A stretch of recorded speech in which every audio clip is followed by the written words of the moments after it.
It's the 25th of February 2025. I always have to get that right. It's a good morning here in rural Ireland. A good bright morning, I have to say. I'm going to talk here about nuisance calls, nuisance texts, and all kinds of nuisance. I probably get more than anybody because I believe the wind energy companies probably put my number on for abusive calls, and I get a lot of them. Now, the first thing is that I followed up some of them with the communications register, the telecommunications register, and he told me to hump off of myself. But we're not doing that. So you see Trump beyond in America making them explain what they're doing. The regulator for the telephones will not investigate any nuisance call, and told me themselves never. That's not what we're there at all for. So just understand that. Now, the second thing, there was one time I was a detective in the Garda Síochána. I was a guard and a detective sergeant, and we would investigate nuisance calls. And sometimes you get a woman or a man somewhere would be abusing somebody or ringing somebody and giving dogs abuse to them on the phone, and we would put in a request to the telecommunications company, and we would find out who they were. And one time up in Lusk in County Dublin, there was a woman actually abusing the sergeant in the station, and he deserved it, I have to say. Well, he found out who it was, and he eventually, when she rang him, "You're so and so. I know exactly who you are. I know where you are now and all." And that finished her when she found out that.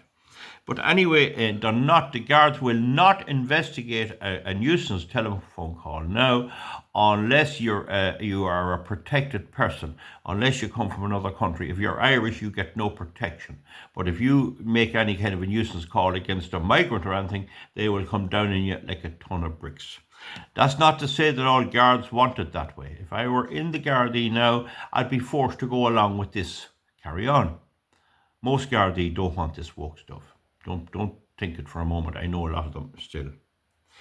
Now, right, the come as texts, most of them are deleted. You needn't be going anywhere with them. But one of the things I do is note the number, leave it for a few days, and ring them back. Ring them back, and somehow the phone have, and keep ringing them, and ring them at night, and ring them in the morning. Keep ringing them, keep ringing and ringing and ringing. And then I come on, "Oh, hello, how are you? How are you doing?" And a big long chat, and drive them out of the tree. It sometimes works, it sometimes doesn't. Now, don't confuse this with sales calls, people trying to sell you stuff. There's nothing that guards can do with that. That's legal. Just hang up on them. Now, most of the scam calls apparently are created by Nigerians. That could be considered racist or homophobic or something, or xenophobic. I don't give two dabs. You'll nearly know their voice. Nigeria is said to be the place, but you'll know their race by their voice, because I'm so observant that I can nearly tell the whole profile of a person by their voice on the phone or otherwise. Now, so I got several of these, but generally, it depends on how busy I am. If I'm busy, I just hang up. If I'm not too busy, I go along with it. I always play along. My good friends say that's highly dangerous. I like danger. And so we go along with that. Now, they want to get your bank details in some cases, but I have found they usually won't go direct for your bank details. They'll go about it in other ways, but don't ever give your bank. Give another bank. Give another bank you're not in. So on the 23rd of July, I think it was 2023, I think it's nearly 2 years now, this fella rang me up, and the idea was to threaten me that there were the guards, but that there was a way it could be fixed if I cooperated. And of course, I went along with it 100%. And they wanted to know where I was and all, but they said they were coming to arrest me. That was fierce crack. And I got going, and it was a lovely summer's evening, and I was out at the gate, and I had my dinner got, and I gave them a bit of time. But I wasn't properly prepared, and the function of this video is to tell you how I believe you should prepare. Now, be it said, I am not your legal advisor. your strategic advisor, your safety advisor, or anything else. I'm getting nothing for making this. I'm merely telling you how I handle it. And there are a few things which I think you can do, but I cannot take liability in civil law or criminal law for what you do, because I have no way. This requires a lot of skill to use it, but you can go along with it a bit. So as he became said he was coming to arrest me and all that, and I started to cry. And why was I going to be arrested? And then what would I get to eat? You see, and I was paranoid about mice. Would there be mice in the cell? And I went on with this thing to try and convince him that I was a sort of a silly farmer or country person that would be easily swindled out of money. And but he was quite abusive. So I kind of was nice to him till I got his religion, and I said, "You're probably a Muslim man, if you're about." And when I come to the idea I insulted his Muhammad and his Allah, and I said the most vile, ugly, insulting things. And he had someone near him, and they went to go mad, and the racket started on the phone, and the abuse I gave him. And he got the high blood pressure, and so we had fierce fun. He was going to come. He was going to kill me. He was going to do everything else. Now you would think when he said he was going to kill me that I could go to the guards and say I got a threat. They'd laugh at you. The Gardaí would laugh at you, and if they did kill you, the Gardaí'd still probably laugh at you. That's the way our country is gone with wokeism in Ireland. It's not the will of the guards. This is the people who get promoted to high rank in the guards have to be woke, and the people who are like me in the guards never get on. And I was a detective sergeant. I was one of the few qualified for promotion, and they wouldn't give it to me because I was the way you see me here. So anyway, I got his blood up in big time and all of that. And so we had fifth crack, and he rang me back, and then I noted his number, and I started ringing back, and I started giving him nuisance phone calls. And if I was in a factory around here, or in a shop, if I could get the phone, I'd ring him back up. I had them out of the three. So the answer there is maximum abuse. He quit it. They never come back to me again. Now, unfortunately, I do be so busy, that I don't have time to follow up on this. And I lost that number, and I should be ringing him now this morning just for the crack. Now, anyway, that's all right. So the other thing is, I got one the other day from a lad with a deep voice as well. I knew the thing straight away, and he beating around the bush, and I talked away, real talk, and he kind of mentioned Bitcoin. And I said, how did you know I had Bitcoin? He said, I have no Bitcoin. How did you know I had it? Oh, we see it here now. You don't have to give us details, and we want to put in a thing about this is for training purposes and all of this. Baloney, he was from Bitcoin. Now, if you know Bitcoin doesn't have any telephone staff whatsoever. So he says, he didn't ask me how much I had in Bitcoin, but he says, I see you have substantial Bitcoin. And I said, no, I have only 12. I've only 16, I think it was, I said, 15 or 16. You see, Bitcoin originally was only a couple of pennies. Now, one Bitcoin now could be worth 15,000. So if you had 10, that's 10, 15, that's 150,000. So I said, only a few of them, I don't think they're worth much. When he heard that, of course, he thought I was good for 200 or 300,000. Did you ever check it? Well, I did, and you have 220,000. No, it was only 182,000 the last time I checked. And all this sort of thing, you see. Now, he says, there's things you have to do, because if you don't do it, you'll lose it. And I said, I'll do whatever you say. No, it's all right. And he was going on and on like this. But he began to realise that there was something funny about me. There was something he didn't quite know. And he kept asking, and I kept answering him. And me cows and the cows, and I'm putting in. I think I was down at the shed. One of the cows bawled, and cows, and it's all this thing, and crying about, it's a poor farmer, and all the rest. So anyway, he got very annoyed. Now, the funny thing, I expected that he would try and find out some code or something. Well, I told him I had the code, but it was written somewhere.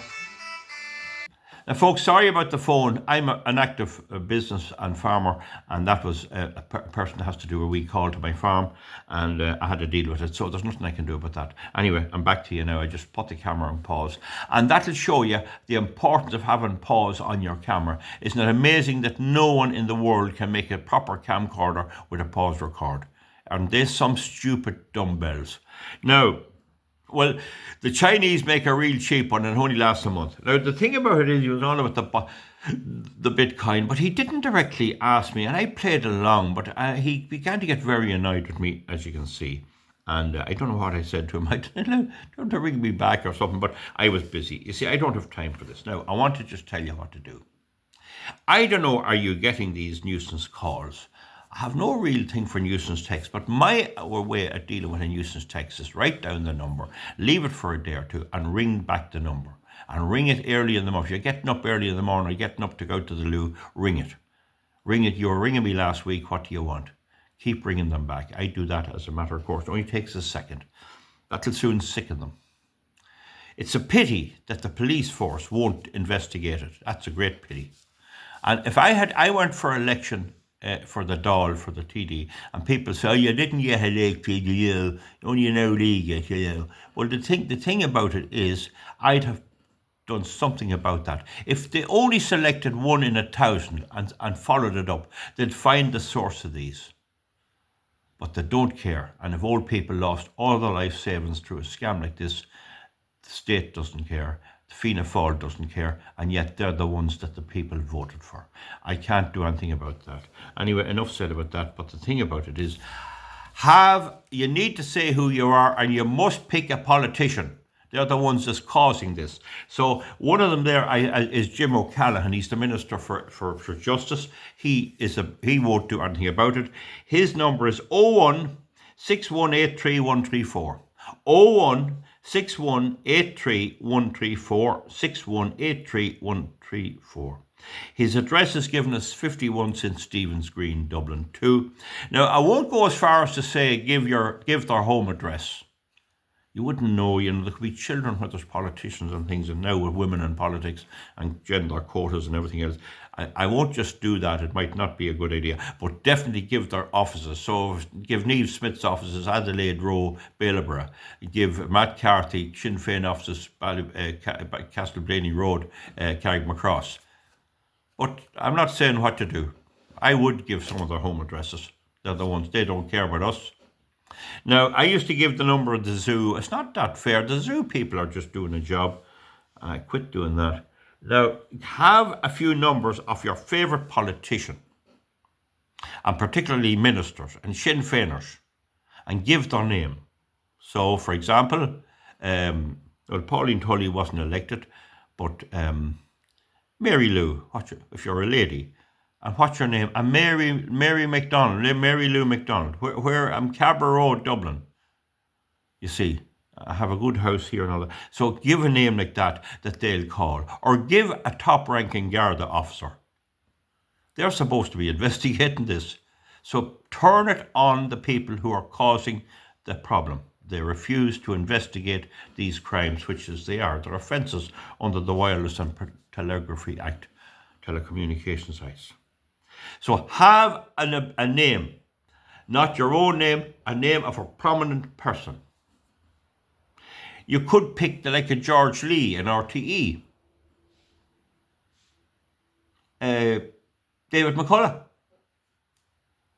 anyone, and pick lefties as much as you can. Claire Byrne. That's if you're in Dublin. But you need to be they'll know by your accent. And give the address of Montrose, Dublin. But generally speaking, it'll be country people. So have an address of a well-known person and a person that has a say in the making of the law. Local councillors, in some cases, are responsible for the making of the law too, and they don't have the same say. So have a name and give that name and stick with that name. Have a number for the politician. As I say, there's the number Jim O'Callaghan gives. That'll be his office in Dublin, 01 6183 134. If you can get the private telephone call, do. get their private telephone number. If there's some way of getting it, get their telephone number.